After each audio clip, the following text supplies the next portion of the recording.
Tu sais, il y a une vérité que personne ne te parle. Une vérité toute simple que tout le monde ignore quand tu veux faire un changement alimentaire. C'est pour ça qu'il y a des millions de personnes qui se lancent, puis qu'après quelques semaines, ils abandonnent. Chaque année, c'est la même histoire. Surtout le 1er janvier, on prend des bonnes résolutions. On veut prendre sa santé en main. On coupe des aliments. On télécharge une appli. Puis là, on se dit, cette année, là, ça va être la bonne. Et pourtant, l'énergie chute, l'humeur baisse, le poids revient. Pas parce qu'on manque de volonté, pas parce qu'on manque de discipline, juste parce qu'on commence par la mauvaise étape. Le corps humain, c'est pas une calculatrice. C'est un système ultra complexe qui va réagir au sommeil, stress, hydratation, lumière, mouvement, hormones et même la posture.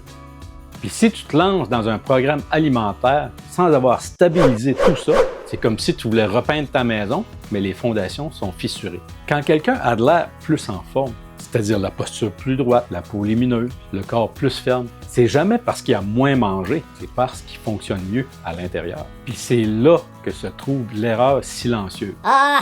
On pense que le point de départ, c'est le plan alimentaire, alors que ça devrait être la dernière étape. Prenons l'hydratation. On pense que c'est un détail, mais être un petit peu déshydraté, c'est assez pour brouiller ta faim, ta concentration puis ton énergie. Beaucoup de gens confondent la faim et la soif. Si tu réduis tes portions alors que tu es déshydraté, tu compliques tout. Ensuite, il y a le sommeil. On sacrifie toujours le sommeil. Pourtant, un manque de sommeil, c'est assez pour dérégler tes hormones de la faim. Ça va augmenter ton stress, puis ça va rendre la gestion du sucre plus difficile.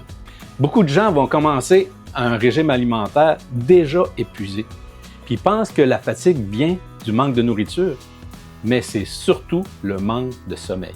Le stress aussi joue un rôle important. S'il est élevé trop longtemps, il se met en mode survie, il stocke l'énergie. Si tu mets un changement alimentaire restrictif par-dessus tout ça, tu tires sur un système qui est déjà tendu. Puis, il y a le mouvement. Pas juste courir jusqu'à être trempé. Oui, le cardio, c'est bon. Mais la composition corporelle dépend énormément de ta masse musculaire. Le muscle, ça brûle de l'énergie même au repos. Ça améliore ta sensibilité à l'insuline, ça change ta posture. Puis la posture, ça change tout. Ta respiration, ton allure, ta confiance. Avant de penser à « je dois manger moins », ça te prend une base solide. Boire assez, dormir mieux, gérer ton stress, bouger intelligemment. Une fois que cette base-là est bien installée, là, le changement alimentaire va être beaucoup plus facile.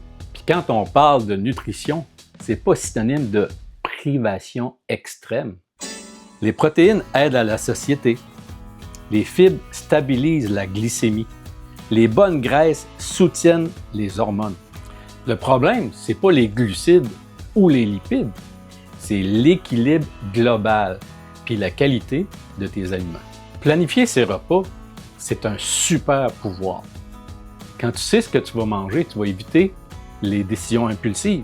Tu sais, la poutine au drive-in, ton cerveau fatigue moins, tu restes plus cohérent, tu dis moins de niaiseries.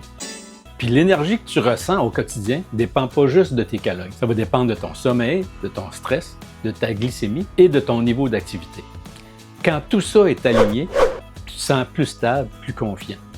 C'est cette confiance-là qui va changer ta posture, ta voix, puis ta façon de marcher. Même la lumière du jour joue un rôle important. Ça règle ton horloge interne, ça influence ton sommeil, ta vitamine D, puis même ton humeur. Rappelle-toi que le corps s'adapte. Si tu coupes les calories trop longtemps, ton métabolisme ralentit. C'est normal, c'est un système de survie. Les transformations rapides qu'on voit sur les réseaux, c'est souvent de l'eau perdue au début. Les vraies transformations, celles qui durent, sont faites sur des mois, des années. Et elles changent tout, ton corps, ton énergie, ta relation avec la nourriture, ta confiance.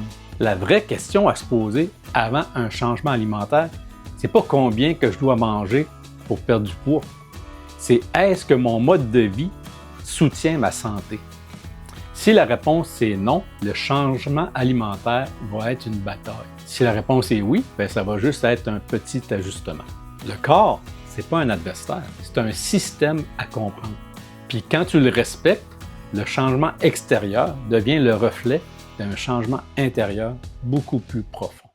Si ce que j'ai dit dans cette vidéo-là te rejoint, like la vidéo, abonne-toi, active la cloche pour voir les prochaines vidéos qui vont parler des étapes pour avoir cette base saine. Puis si il y a d'autres sujets que tu voudrais que j'aborde, tu peux me les écrire dans les commentaires.